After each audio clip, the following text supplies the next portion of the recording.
Question number 33 on the reading portion of College Board's Test 5. The author of the passage suggests that crowds may be more effective at. So realize 33 is connected to 34. 34 is the quote support for 33. So we have to answer these together. Let's take a look though at 33 first. Let's read through the answers. Let's see if we can answer or come up with a reasonable answer for it before moving on. The author of the passage suggests that crowds are more effective at doing what? What are crowds good at? Well, the only thing I remember about crowds being good at something, the crowd is really wiser than you, it says in line 9. And it says that they can guess the number of gumballs in the jar or the weight of a bull. So that's good. They're able to do that.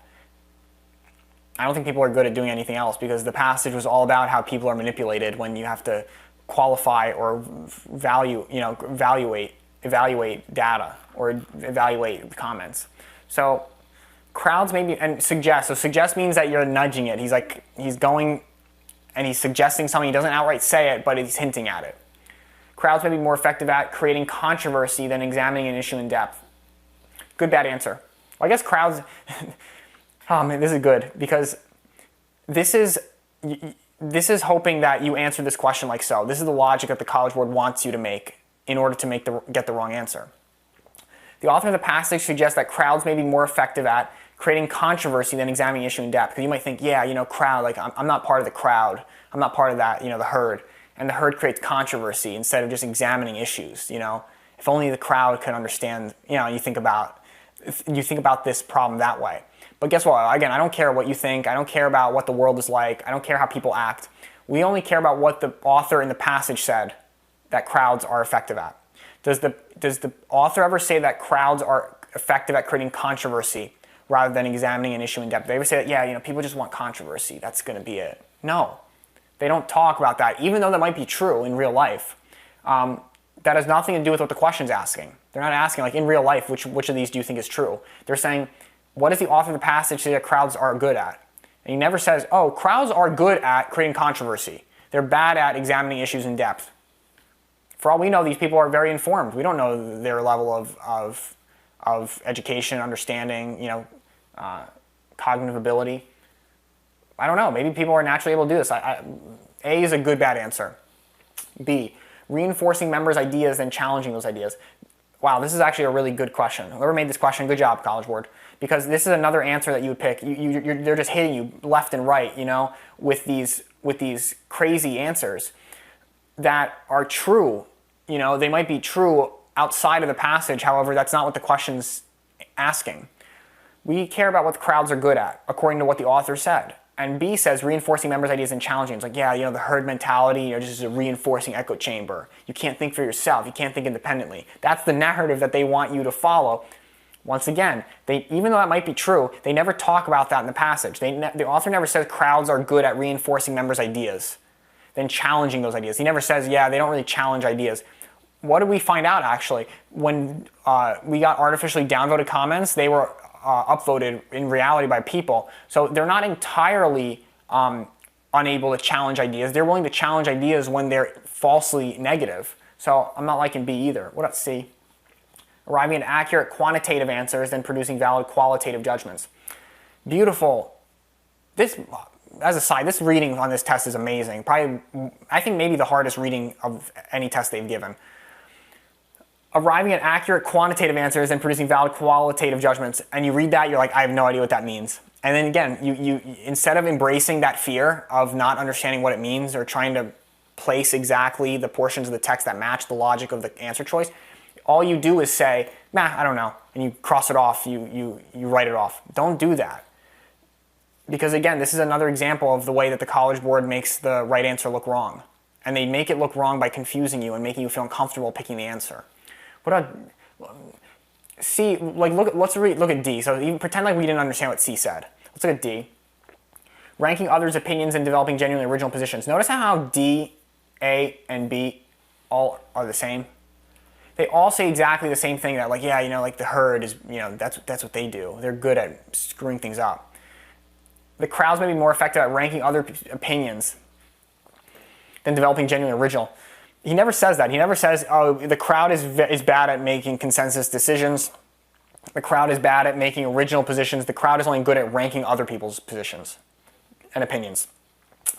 And that's just like, he never says that. He never says that they're good at ranking people's opinions and bad at developing genuinely original ones. He never talked about originality in this piece. And furthermore, you might argue that in some cases, people are really good at ranking others' opinions, especially when they're artificially downvoted.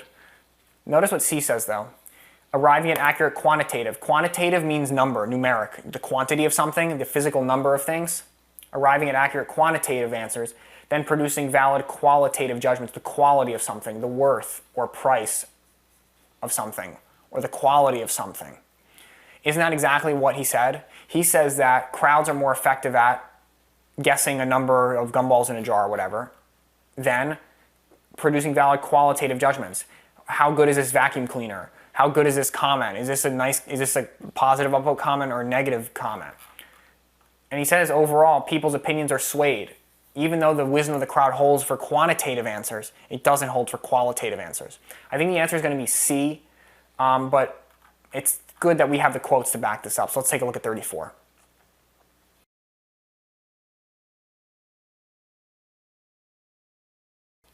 Question number 34 on the reading portion of College Board's Test 5. So 34 is the quote questions, the support to question 33. We think that the answer to number 33 is going to be C. I really recommend watching question 33 if you haven't, though, even if you got it right. And you got 34 wrong, to take a look at what's going on with the connection between these two questions.